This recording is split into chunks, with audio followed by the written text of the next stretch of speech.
আজকের ব্লগটা শুরু করতে করতে প্রায় 11:30টার মতন বেজে গেছে। সকালে একদম সময় নেই। শুভ যায় 8টার দিকে স্কুল, তার মধ্যে 11টায় স্কুল ছুটি। যেহেতু ওর এখন পরীক্ষা চলছে তাই খুব তাড়াতাড়ি ছুটি হয়। আমাকেও বাড়ি থেকে প্রায় 10:30টার মধ্যে বেরিয়ে যেতে হয়।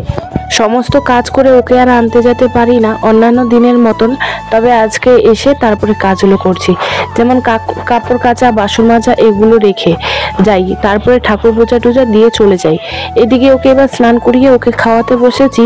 এখন যেহেতু পরীক্ষা না, আর এরা যেহেতু সবার ছোট ক্লাস, তাই তাড়াতাড়ি ছুটি হয়ে যায়।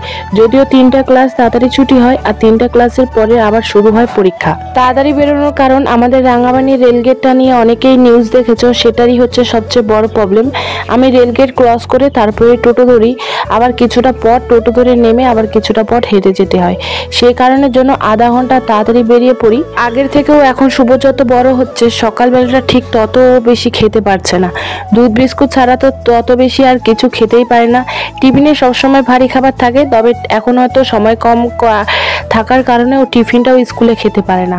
আসার সাথে সাথে খাওয়ার জন্য ব্যস্ত হয়ে যায়।